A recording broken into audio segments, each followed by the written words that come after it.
सच्चिदानंद रूपाय विश्वोत्पत्त्यादि Hathaway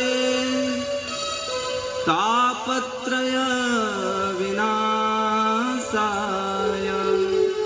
Shri कृष्णाय वयं नमः।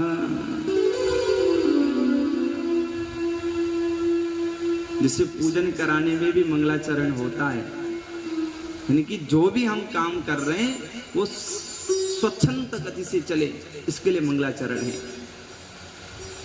और मंगलाचरण में किसी महात्मे का स्मरण करते हैं या तो भगवान का स्मरण करते हैं, क्योंकि पवित्र होते वही हैं। सब तो निस्वार्थ, ये सब निस्वार्थ है, सब स्वार्थ है। तो इस मंगलाचरण में सोचिए, ध्यान से अगर अर्थ सुनेंगे तो समस्त महात्म्य का सार ही एक श्लोक में है। ऐसे तो 6 अध्याय हम सुनेंगे ही अभी, पर एक श्लोक में भी पूरे सार को समेट करके सार के अंदर के सार को उसमें रख दिया। क्योंकि लोगों के मन में तो यही प्रश्न रहता है ना, भगवान कैसे हैं? अरे दिखाओ।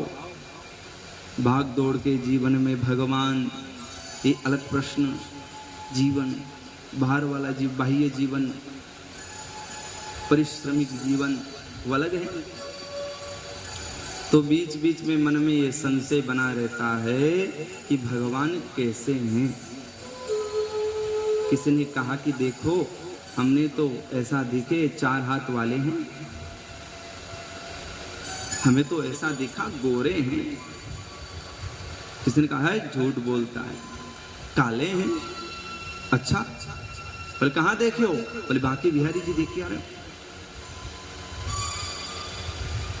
तो ये तो छवि हो गई, पर वास्तव में भगवान कैसे हैं इसकी बात कह रहे हैं। सच्चिदानंद रूपाय,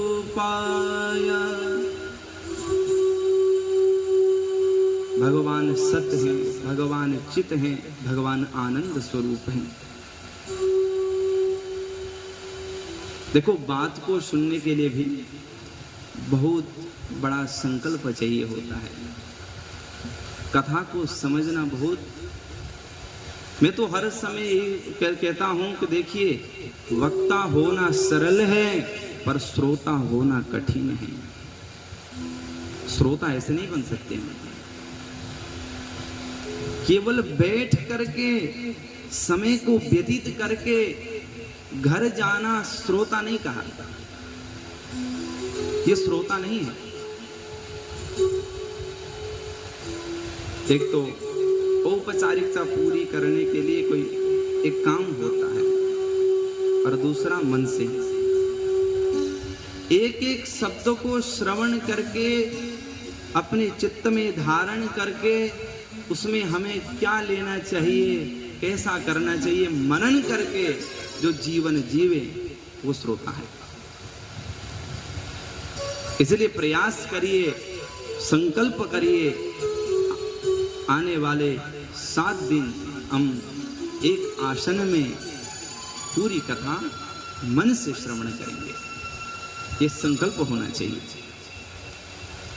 अब मैं बार बार कहना क्यों पड़ता है? क्योंकि ऊपर का दंड हमें दिखाई नहीं पड़ता है। हम ये सोचते हैं कि हम नहीं भी सुने तो कौन क्या कह रहा है। सुने भी तो हमको कोई आशीर्वाद नहीं देगा, और नहीं भी सुने तो आशीर्वाद नहीं देगा। मन के अंदर डर रखिए। अगर आपको मन नहीं लग रहा है तो डर रखिए, पर सुनिए जरूर, और सुनिए तो मन से श्रवण करिए।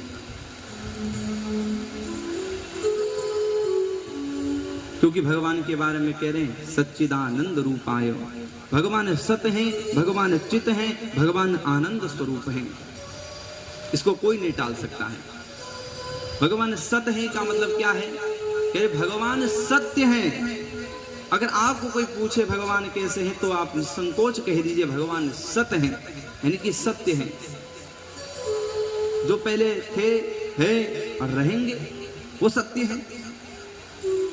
बोले महाराज जी हम सत्य हैं, ये पेड़ पौधे जो दिख रहा है वो भी तो सत्य ही हैं। ये व्यवहारिक रूप में सत्य हैं, वास्तविक रूप में सत्य नहीं है। अगर धार्मिक ग्रंथों के आधार पर आप देखोगे तो एक दृष्टि से ये भी असत्य ही है। व्यवहार में तो हमको सत्य ही लेना पड़ेगा, फिर काम कैसे चले। पर धार्मिक दृष्टि से आप देखोगे तो ये भी असत्य है। क्यों? क्योंकि अब जैसे वृक्ष हैं 500 साल पहले था नहीं था, आज है, 1000 साल बाद ये वृक्ष नहीं रहेगा। तो आप कैसे कह सकते हैं कि ये सत्य है? सत्य का अर्थ तो होता है कि सदा काल स्थित रहे, वही सत्य है। तो पेड़ भी सत्य नहीं हुआ। ये शरीर कुछ साल पहले नहीं था, अभी है, कुछ साल बाद नहीं है, इसलिए सत्य नहीं है। पर परमात्मा कैसे हैं? अनादि काल से थे, अभी भी हैं और आगे भी रहेंगे, और इसी का नाम सत्य है। तो भगवान सत्य हैं। और दूसरी बात कहते हैं भगवान चित भी हैं, चैतन्य स्वरूप हैं, ना उसको काट सकते हैं, ना उनको छेदन कर सकते हैं, ना उनको जला सकते हैं। ये पांच भौतिक चीज उनको कभी गला नहीं सकती। चैतन्य स्वरूप है और आनंद स्वरूप तो है ही। आपको आनंद लेना हो तो केवल और केवल पंडाल के अंदर ही मिलेगा। किसी दुकान में जाकर के आप आनंद नहीं खरीद सकते। भले ही आप सुख खरीद लो, सुख के साधन खरीद लीजिए, बहुत बड़ी व्यवस्था आप ले सकते हैं, परंतु आनंद की जो बात है वो तो केवल और केवल भगवान से जुड़ने पर ही मिलेगा। क्योंकि अगर आनंद होता है तो किसी भी चीज की आवश्यकता नहीं पड़ती, वो व्यक्ति स्वतः खुश रहता है। आप जाते हैं किसी तीर्थ क्षेत्र में, देखते होंगे बाबाओं को, महात्माओं को, तन पे कोई वस्त्र नहीं है, भोजन की कोई व्यवस्था नहीं है, शयन की कोई व्यवस्था नहीं है, फिर भी देखो कितने प्रसन्न होकर के रहते हैं। हम तो अनुभव करते रहते हैं। जमुना तीर में जाइए, गंगा तीर में जाइए, सरजू तीर में जाइए, महाकाल बाबा के यत्र तत्र देखिए, कितने महात्मा हैं जो बाहर ही पड़े रहते हैं। कल आज क्या पाओगे? कोई व्यवस्था नहीं। कहां सोओगे? बोले कोई पता नहीं। भैया तुम इतनी खुश क्यों हो फिर? क्योंकि हम तो, हमारा मकान भी है, गाड़ी भी है, सब व्यवस्था है, फिर भी दुख है, फिर भी हम दुखी हैं। पर आप सुखी क्यों हो? कहते हैं कि हमको आनंद मिल गया। क्यों मिल गया? क्यों? हम परमात्मा से कनेक्ट हो गए, जुड़ गया।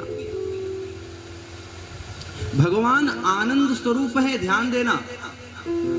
ये आनंद और सुख बिल्कुल अलग अलग चीज हैं, अपोड ये हो ही नहीं। सुख और आनंद बिल्कुल अलग, कोई मेल नहीं है, कोई कनेक्शन नहीं है इसमें। और पाने के मार्ग भी अलग हैं, एक ही रूट नहीं है। आनंद को पाने के लिए जरूरी नहीं कि कार होना चाहिए, आनंद को पाने के लिए आवश्यकता नहीं कि वस्त्र होना चाहिए, आनंद को पाने के लिए आवश्यकता नहीं है कि बहुत अधिक धन हो। केवल और केवल परमात्मा से कनेक्ट होना चाहिए आनंद पाने के लिए। बिजली को प्राप्त करने के लिए तार कनेक्ट की आवश्यकता है? तार लेकर के कनेक्ट कर दो, फिर बिजली मिल जाएगी। उसी प्रकार आपकी आत्मा परमात्मा में कनेक्ट कीजिए तो आनंद स्वतः मिल जाता है। जो आनंद सिंधु सुख राशि, जो आनंद सिंधु सुख राशि, जो करते त्रैलोक सुपासी, करते त्रैलोक सुपासी। जो आनंद सिंधु सुख राशि। भगवान की क्या विशेषता है? कहते हैं कि ये आनंद के सागर हैं। सागर में कितना पानी होता है, अथाह पानी, कोई माप नहीं सकता। इतना ही आनंद भगवान श्री राम रघुवर में है, इतना ही आनंद यदुवर में है। अगर यदुवर और रघुवर के होकर के आप रहेंगे तो आपको वैसा ही आनंद मिल जाएगा, इसमें कोई संदेह नहीं है। सच्चिदानंद रूपाय विश्वोत्पत्त्यादि हेतवे। अगली कड़ी में कह रहे हैं वही परमात्मा जो सत हैं, जो चित हैं, जो आनंद स्वरूप हैं, वो विश्व की उत्पत्ति भी करते हैं, पालन भी करते हैं और संहार भी करते हैं। ध्यान से सुनना, बहुत बड़ी बात बोल रहे हैं। आपके बैठे बैठे मन में आता होगा कि कौन रचता है इस धरती को। कहते हैं कि बनाने वाले विश्व उत्पत्ति आदि हेतवे, हेतु वही हैं, वही निर्माण करते हैं, वही हमको चलाते हैं और वही हमको नष्ट करते हैं। ये तीन ही शक्ति उसमें है। जब तीन शक्ति उनमें है तो इन तीन शक्ति के वशीभूत होकर के हमको जो दुख मिलता है, तीन प्रकार के आदि भौतिक, आध्यात्मिक, आदि दैविक, ये तीन ताप को भी दूर करने वाले वही परमात्मा ही है। तापत्रय विनाशाय श्री कृष्णाय वयं नमः। समस्त तापों को, दुखों को, कष्ट को दूर करने वाले ऐसे परमात्मा को हम बार बार प्रणाम करते हैं। बोले भागवत भगवान की जय। यह है मंगलाचरण। तो सीधा सीधा हमें पता चल रहा है कि भगवान श्री कृष्ण की वंदना हो रही है। आगे सुखदेव बाबा को भी स्मरण करते हैं जैसे विराजे हैं, क्योंकि भागवत आज हमें कथा मिल रही है तो सुखदेव बाबा की ही कृपा से हैं। वेद व्यास जी ने भागवत ग्रंथ लिख दिए, पर स्वयं कहते हैं कि जो मैंने लिखा खुद को मेरे को पता नहीं कि क्या लिखा, मुझे समझ नहीं आता है। और सुनने के लिए अपने बेटों के पास नीचे बैठते हैं, वही कथा सुनने के लिए।